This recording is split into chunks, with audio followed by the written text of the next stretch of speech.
नमस्कार फ्रेंड्स, मैं पूनम गुप्ता आप सबका स्वागत करती हूँ आपका अपने यूट्यूब चैनल पूनम के गीत संगीत में। फ्रेंड्स, बहुत ही प्यारा सा शिव भजन है और शिव विवाह का यह गीत है।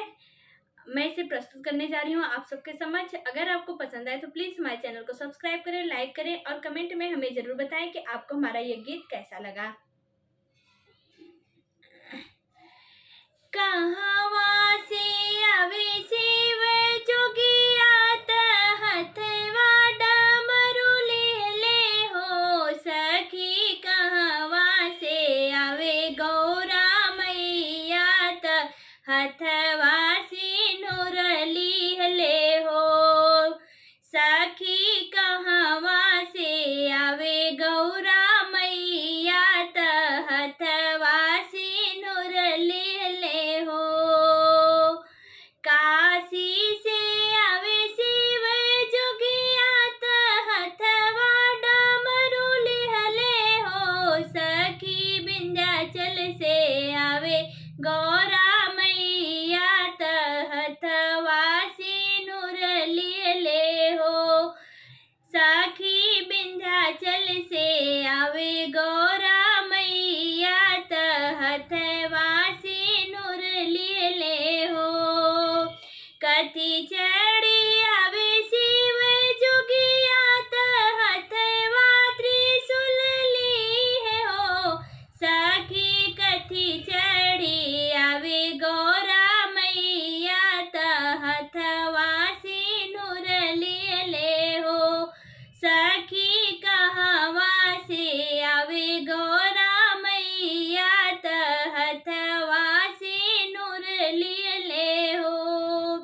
नंदी चढ़ी आवे शिव जोगिया हथवा डमरू ले हो सखी। सिंह चढ़ी आवे गौरा मैया हथवा सिनुर ले हो सखी। सिंह चढ़ी आवे गौरा मैया हथवा सिनुर ले हो।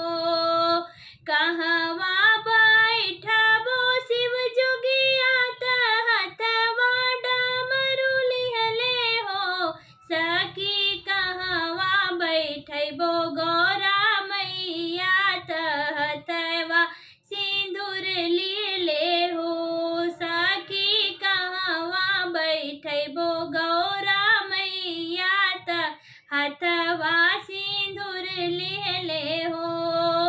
बेदिया बैठबो शिव जोगिया हथवा डमरू ले हो सखी। बेदिया बैठबो गौरा मैया हथवा सिंदूर ले हो सखी। बेदिया बैठबो गौरा मैया हथवा सिंदूर ले हो।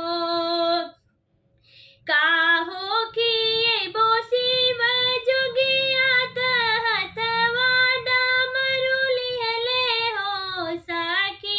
काहो किएबो गौरा मैया हथवा सिनुर ले हो। काहो किएबो सखी गौरा मैया हथवा सिनुर ले हो।